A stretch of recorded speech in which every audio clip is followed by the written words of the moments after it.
Qui a fouillé dans mon sac à dos?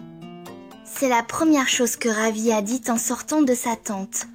Le soleil ne s'était même pas encore levé et la plupart des amis du camp du lac bleu dormaient encore. Anna, sa meilleure amie, cligna des yeux, surprise. « Tu l'as laissé ouvert ?» demanda-t-elle. « Non, je ferme toujours la fermeture éclair. Mais là, il était ouvert. Et mon goûter a disparu, » répondit Ravi, inquiet.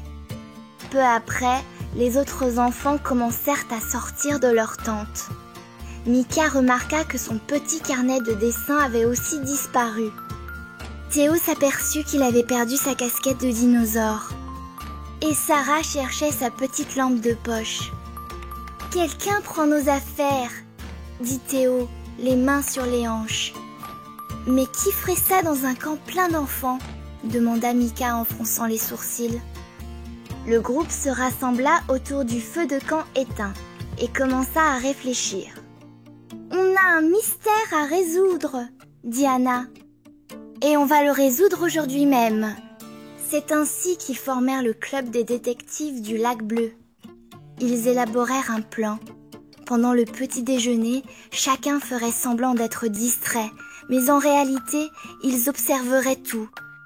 Mika utilisa son petit miroir de poche pour surveiller derrière elle. Théo mangeait lentement, tourné vers la cuisine. Ravi faisait semblant de chercher des cailloux colorés. Et Anna prit un carnet et commença à tout noter. Et puis, quelque chose se produisit.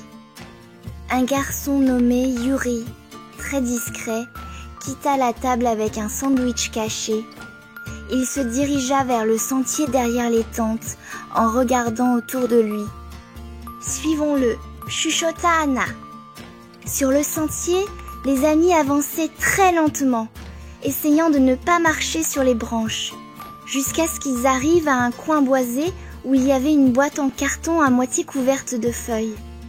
Yuri marchait en direction de la boîte, et quand les enfants s'approchèrent, ils virent qu'à l'intérieur se trouvait un petit chiot, maigrichon, avec une patte bandée et des yeux tristes. « Tu as pris les affaires pour t'occuper de lui ?» demanda Sarah surprise. Yuri les regarda, effrayé, puis baissa les yeux. « Je l'ai trouvé le premier jour. Je ne voulais pas qu'on le chasse, alors je l'ai caché ici. Je ne voulais rien voler, je voulais juste l'aider. » Tout le monde resta silencieux un instant. Le petit chien remua la queue. Anna s'approcha et dit « Tu as fait ce que tu pensais être juste.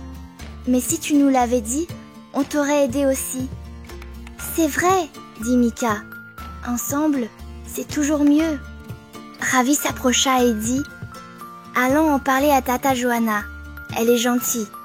Si on s'en occupe bien, peu, et qu'il pourra rester. » Et c'est ce qu'ils firent. Ils racontèrent tout à la coordinatrice du camp, Tata Johanna. Elle écouta avec attention, regarda le chiot et sourit. « S'il passe chez le vétérinaire, et si vous vous relayez pour en prendre soin, le camp du lac bleu pourrait bien avoir une mascotte. » Les enfants crièrent de joie. Cet après-midi-là, ils fabriquèrent un petit lit pour le chiot avec des couvertures et lui donnèrent un nom choisi par vote, Zig. Il reçut un bain, de la nourriture, des câlins et un collier rouge avec son nom gravé dessus. La dernière nuit du camp, tout le monde s'assit autour du feu de camp. Sous le ciel étoilé, Zig dormait sur les genoux de Yuri. Anna prit son carnet et lut à voix haute. Le plus grand mystère n'était pas de savoir qui prenait nos affaires. C'était de découvrir que, quand on s'unit, n'importe quel problème peut être résolu avec l'union et l'amitié. Vous avez aimé la vidéo ? Abonnez-vous à la chaîne pour voir plus d'histoires et laissez un like.